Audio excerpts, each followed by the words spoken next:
Hello guys back to new video आपण मानक स्वागत मनमत यूट्यूब चैनल रे। आज वीडियो रे आमे जानिबा एसबीआई बैंक अकाउंट रे आसुतिबा केआईसी नोटिस आउ आपण मानकर केवाईसी नोटिस कौन एवं कहीं आसे एवं घरे बसी ऑनलाइन रे केमिति केवाईसी अपडेट करि परिबे। तो आसंतु जानिबा जदि आपणको स्टेट बैंक ऑफ इंडिया बा एसबीआई अकाउंट अच्छी तेबे केबे केबे एसएमएस बा नोटिस आसे प्लीज अपडेट आवर केवाईसी। यहाँ इग्नोर कले आपण अकाउंट टेम्पोरारी ब्लॉक हो पारे।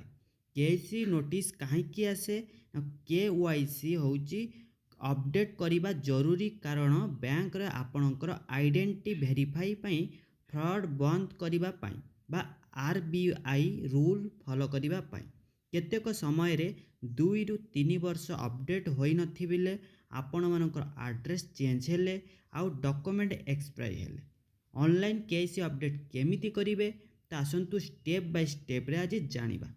एसबीआई इनो ऐप ओपन करंतु, इनो एसबीआई लॉगिन करंतु एवं मेनू सर्विस केवाईसी अपडेट बा आधार पैन अपलोड करंतु, ओटीपी वेरीफाई करंतु आउ डन करंतु। केसी अपडेट सक्सेसफुल हो जिवो।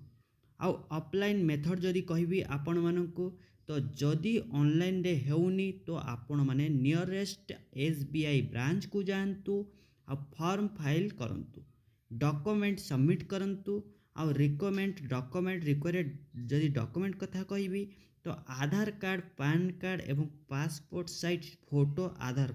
इंपोर्टेंट कथा जदि कहबी तो अननोन लिंक रे आपण माने क्लिक करंतु नाही, ओटीपी काहाकू दियंतु नाही आ ऑफिशियल ऐप बा ब्रांच मात्र यूज करंतु। तेणु बंधु माने एसबीआई केआईसी नोटिस आसिले भय पाइबार कोनोसी दरकार नाही। सहजरे ऑनलाइन रे बा ऑफलाइन रे आपण माने अपडेट करि पारिबे। जदि वीडियो भलो लागिला लाइक शेयर सब्सक्राइब करंतु। धन्यवाद। जय जगन्नाथ।